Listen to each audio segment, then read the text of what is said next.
All right, guys. So we've had an extremely productive day with the Cybertruck out here on our 20-acre property. This video, we're just going to recap what we did as far as getting the land ready for the freezing temperatures and how the Cybertruck came in handy. So stay tuned, enjoy. It's going to be fun.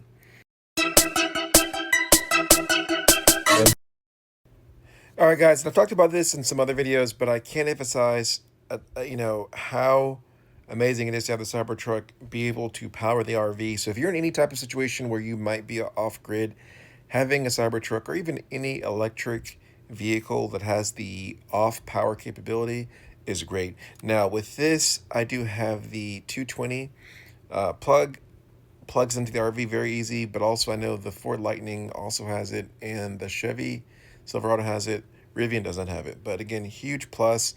This trip, again, I was able to winterize my RV, which is a big deal because you have to, take care of that stuff, right? If I don't winterize the RV, basically what's going to happen is my pipes will burst under the first freeze. So that'd be a big disaster. If anyone that's ever dealt with that before knows, there goes the camera, my bad, knows that can be super expensive to deal with. So here it's time to go ahead and leave. So this is the little trail out. Again, the cameras are really cool. Just having this spatial awareness to be able to navigate that. But really cool, great productive day. Now it's time to head back. Again, we got about, I'd say 140 miles or so to head back. And as you can see where we're at with the battery, so we should be able to do it pretty good, right? And again, I would definitely love if the Cybertruck had just a little bit more battery, and by a little bit, like an extra 50 miles. But the current battery is working just fine, and there are plenty of superchargers on my route, right? So again, truck is looking good, and we had a really productive day. I got the gate all locked up. Now it's time to head back. Again, just these milestones and getting productivity is awesome. And having the Cybertruck be an extra tool and a resource out there. On my property, I don't have power yet. I am aiming to get power installed in 2025. So let's enjoy the ride. All right, guys, we are back on the road, about 130 miles now until we're home. Just enjoying the truck and again letting the truck drive itself back. I can't emphasize how much this helps, especially after a long day, being on the land, doing different activities, just to not have to worry about, fully having to, drive back.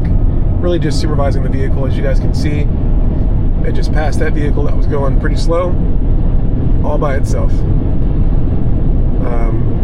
Real big fan of the autopilot and what it can do. And again, this is the standard setup for it. Again, I don't have it on the aggressive. That was just the standard setup, but to me, did a really good job. I will get over to the right-hand lane in a little bit just because as far as efficiency, I want to make sure that I can get on without having to stop. And right now we're forecasting to be about 6%. So I will, slow down closer to the speed limit. Right now it's going 82. I want to be closer to say 77. So I'll just kind of use the scroll wheel.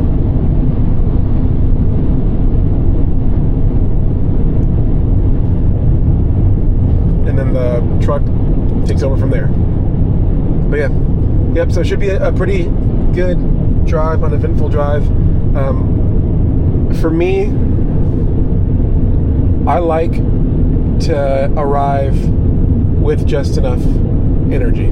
So we're not going to charge. If I can arrive home with 5%, 4%, that's awesome, that's fantastic.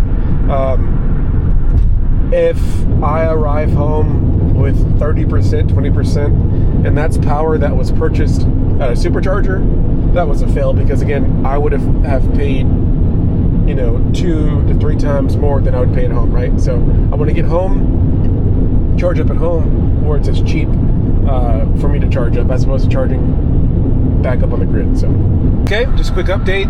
Drive's going pretty good. We are now 37 miles into the drive. As you can see, doing pretty good on the efficiency, and forecasting to get home with about 4% battery. So I will say, once we get off of 45, the speed limit will slow down on 287, and our efficiency will definitely jump up from there. But so far so good. We'll check back in a little bit. All right, guys, doing a quick update. Again, the drive is going really good. Let's go to the trip. You can see we are 60 miles into this trip, so doing pretty good on the efficiency too. Again, 461 watts per mile, which is awesome. And we will make it home with 10%, which is great. So we'll actually make it home, probably run a little errand, and then go home. But again, really good. It's what we want, right? Getting home, anywhere from 5 to 10%, and then charging right back up at the lower cost that we're paying at home. So that's the way you want to do it, always. But yeah, drive's going really good, and the autopilot is awesome. It's definitely a lot easier to do this drive on the weekend. So it's Saturday, a lot less cars on the road. I've done this drive to the land a lot of times on Fridays, and just the Friday traffic back is just like so many vehicles, everyone trying to get home. Friday traffic is really horrible. So I'm definitely liking, doing the drive Saturdays or Sundays. Just a lot easier to do the drive, a lot less traffic. But yeah, it's absolutely beautiful, and I'm really just kind of getting a chance to just enjoy the truck and really enjoy the autopilot. Again, another lane change that it's doing, which is awesome. It's seeing, hey, there's a car coming on the road. I don't want to slow down to my speed. Let me get you over, right? So it's very, very intuitive, and I can't say enough about how well this has been performing. I'm not saying that, it's here now, but I do think within 24 months, if things keep progressing the way that I've seen them progress over the last 2 years, I think the auto taxis will be a thing. The highway piece, it got it down on lock. It's doing a fantastic job with the highway piece. I will say that on the piece that does concern me is still like construction zones. Very hard to do that, and then sometimes in the cities, just navigating in between that, it's not the best, and there's sometimes where I have to intervene, and there's sometimes where there's like really big curves where you should slow down, and the highway tells you like slow down.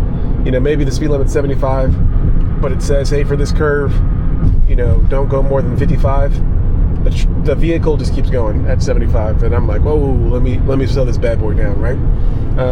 Those are the types of things that they really need to work on, and I'm not even sure how you do that, right? Like, I'm not sure if there's just a ton of data that tells them when those situations happen and when they need to slow down, or what. I'm not sure what the answer is, but it's definitely probably my bigger concern is those types of situations. But besides that, the truck is doing really good on the drive. All right, guys, just checking in again. The drive is going really smooth. We are still projecting to get home with about 9% battery, which is awesome. You guys can see the energy right here, doing really good on the energy consumption. Again, 1.8 miles consumed, less than the projection, which is awesome, right? So you want to be in the green because it means that you are performing better than the forecast. So really good there. Gonna slow down a little bit. The speed limit slows down, and I don't want to get caught in a speed trap, so we will have the max speed set for 66, even though the speed limit's 55. I think we should be safe at 66, and we'll let if anyone wants to blast past, they can do that, but we will kind of just relax and enjoy the ride as we get home. But again, Cybertruck, the most consistent thing is that it performs consistently, And with the latest software updates, it's just getting better and better.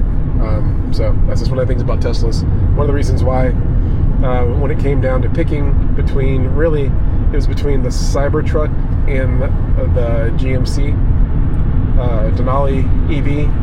The Cybertruck went out just because of the software piece, right? I really wasn't leaning towards Rivian because it was too small, and the other ones, but this was going to be the option that we went with. All right, about 23 minutes, 23 miles from home. Drive's going really good, and the more I think about the truck, the last 2 months with the truck, I'm starting to think this is definitely my favorite vehicle I've ever had.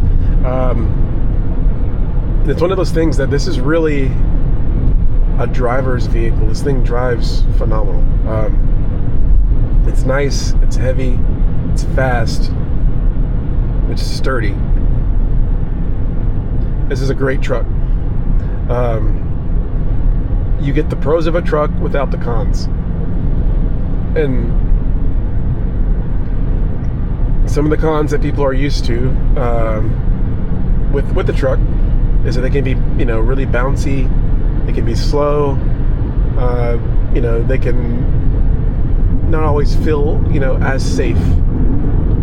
But with the Cybertruck, just with the weight being so low, and also the fact that the truck actually lowers at highway speeds, you feel really, really safe.